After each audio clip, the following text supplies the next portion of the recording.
Hey, it's Game Hydro. We're talking about a new game called BOWBLITZ. I've got some tips, tricks, strategies, and whatnot to help you get further, faster, and power up really quickly, get free diamonds, and all that business. So, plenty of ways to upgrade in the game. But first, let's go over the some good settings in the game. So you got high quality graphics mode. Turn this on if you want the graphics to be better quality. Turn this off if you want to save battery life. Always make sure to collect your offline income. You can do that.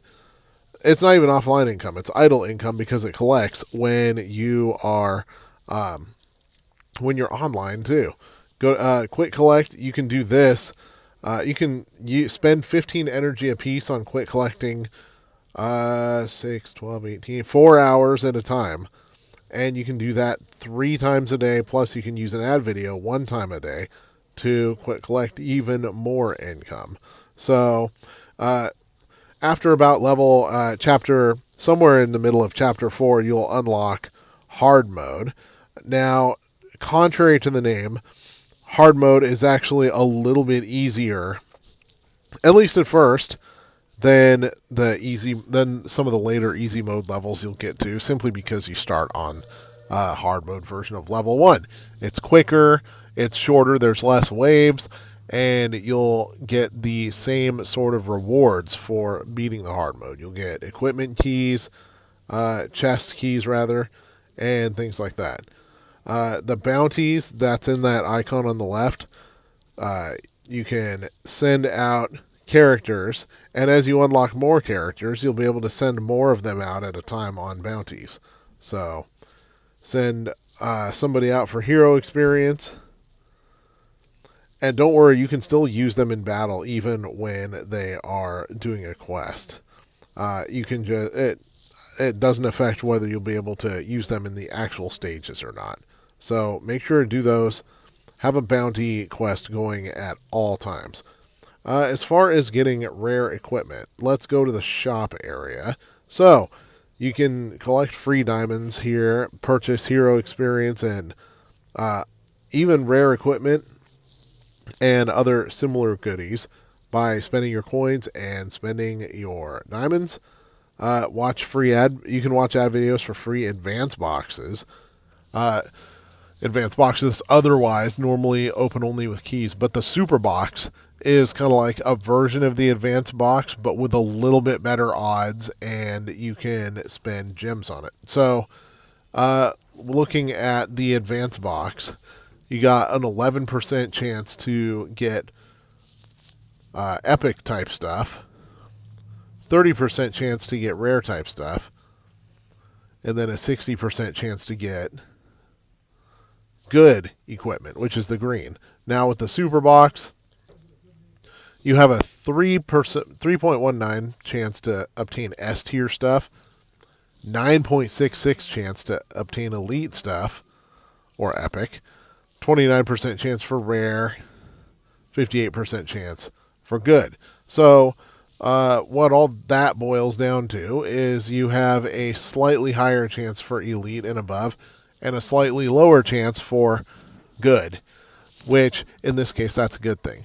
So the super boxes, you want to save your gems, and you especially want to save up enough gems to open 10 super boxes at a time, because then you're only spending 2,680 gems instead of 300.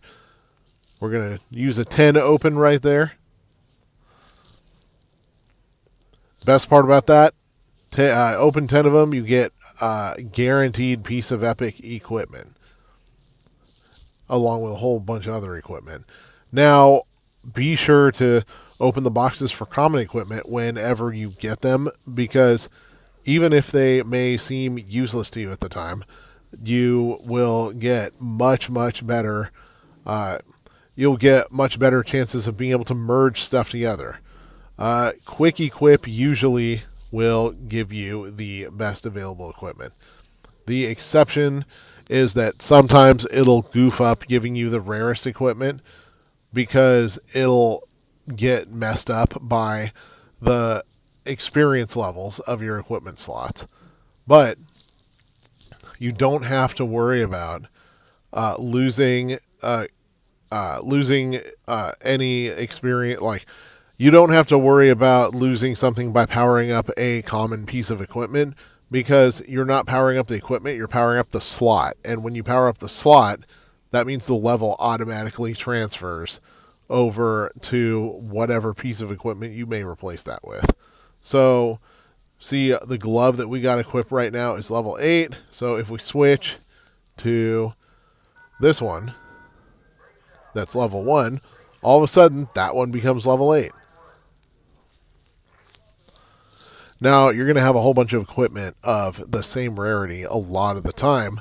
So, your main way to figure out which one you want to equip is going to be by looking at the secondary skills. Attack plus. Now, for blue, it's all going to be the same. Attack plus 10 for the glove, for example. But once you get to purple, yellow, and red, then it's going to change. Increase max hit points every 50 kills there. Freeze random enemies every 50 kills there. Of course, make sure to quick upgrade in order to strengthen your equipment slots.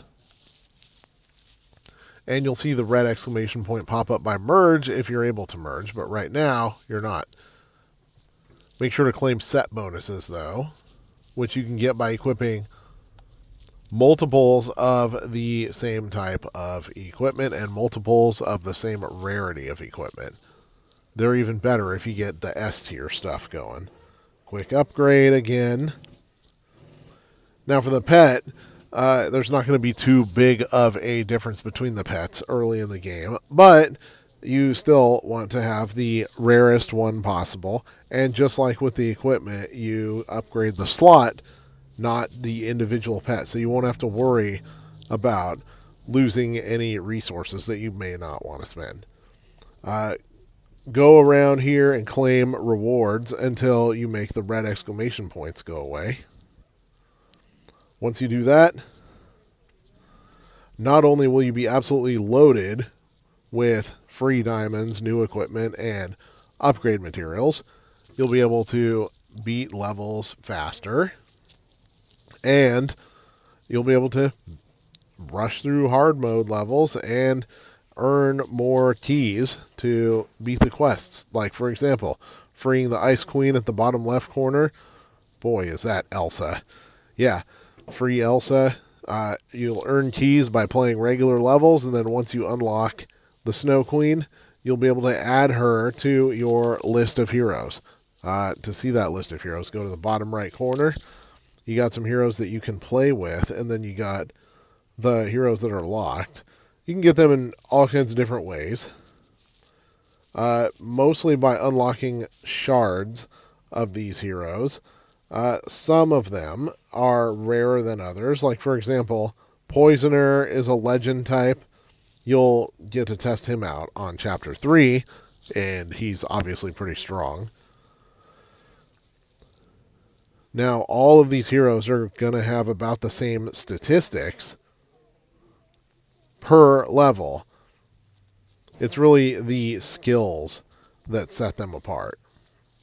Unfortunately, the game doesn't give you a mechanism to test the skills before you unlock the hero, but that's okay. As you unlock more of them, you'll be able to try rounds with each of them, compare their skills to each other, and see who is more effective. And sometimes you'll even get different dialogue if you switch heroes. Anyways, more free stuff you can claim. You got the Rush event, which there's some free ad videos that can get you free diamonds, and you can just get other stuff for free. Super box keys, more upgrade materials, elite merge materials. Just look around, decide what your patience for advertisement videos is, and then go from there.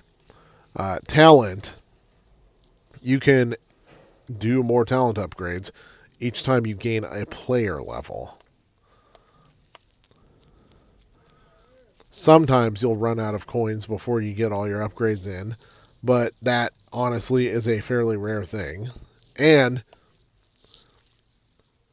you got these talent keys that'll unlock skills below, which are completely different than pure stat boosts. This one, for example, you get extra supply on the start of the battle, ammo recovery speed increases, supply refresh +1. So to kind of get the gist of what we're talking about, obviously you really need to see it in action. So I'm going to go to hard mode number 2 because it's short and nobody wants to watch a 45-minute video. And if you do want to watch a 45-minute video from me, then you are officially one of my favorite fans. Anyways,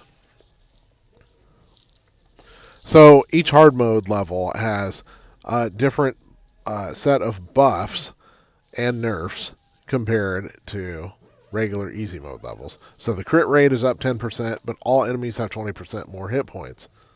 It's kind of like that game Ruin a Wish.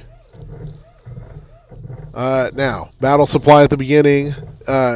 Obviously, test the different aspects and test the different boosts to see which ones you like best. But honestly, objectively, some of them are more useless than others. For example, I never pick the ice aspect because when icicles shoot off of an enemy that you hit, they seem to always shoot in the direction where they're not.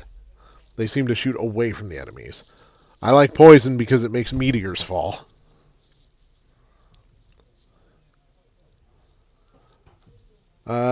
And I like fire aspect, but unfortunately there's no fire aspect on these ones right now. So let's go with lightning and see what the heck happens. Thunderstruck.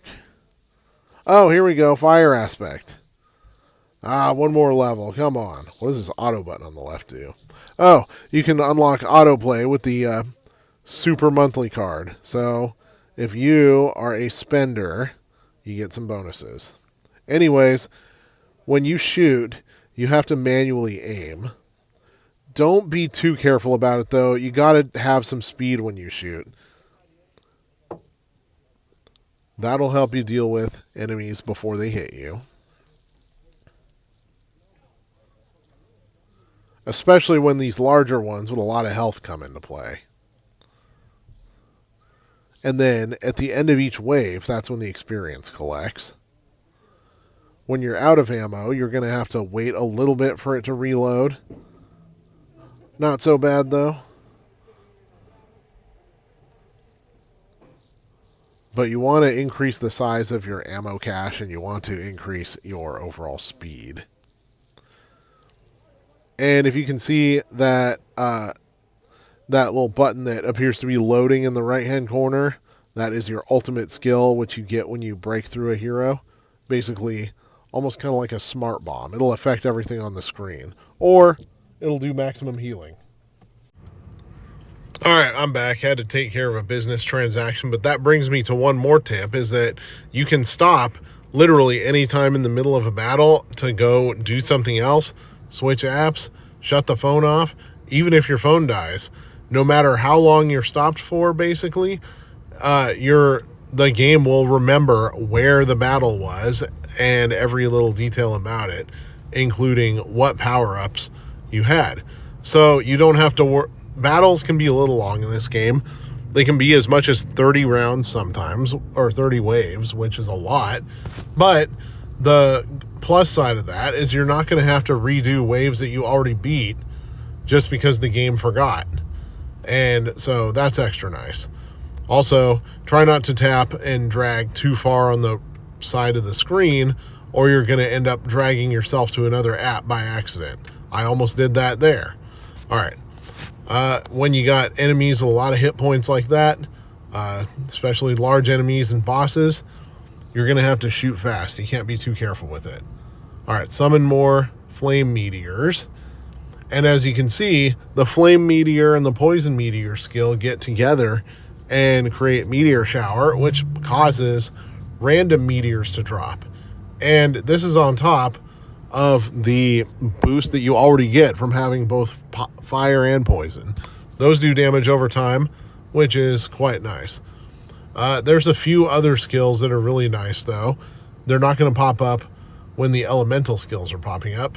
Bouncy fire, well, that's not the skill I was thinking of. But bouncing shots or, carom shots are very nice because you can kind of bounce soft shots off the ground in order to get one over on enemies that are on the ground. Fire strike, what the hell. Also, once you hit round 10, you will be able to pick your destiny. And in this case of this game, picking your destiny is picking which enemy you're going to see more of in a specific round. Try to pick the ground enemy whenever you can, because when you have bouncing shots, it's much easier to hit them than flying enemies. The chase skill is a good one against bosses because that causes your shots to home in, but it also makes it hard to aim at groups and try to knock out groups of enemies at the same time, because the shots will tend to all aim at one specific enemy. Another extraordinarily useful shot, especially in later rounds, I believe this game calls it vampiric. It's vampire skill, whatever you want to call it. Basically what that does is every time you damage an enemy, you get a percentage of the hit points that you take from them, and you get them back as a life steal. Now that can carry you through some extraordinarily difficult rounds. Now as you get a ton of power-ups like this, it can become a little hard to tell what's going on. Easy way to tell, though, follow the enemy's life bars, because they will show over everything else, including your explosions, the enemy's explosions, and the enemy's bodies themselves.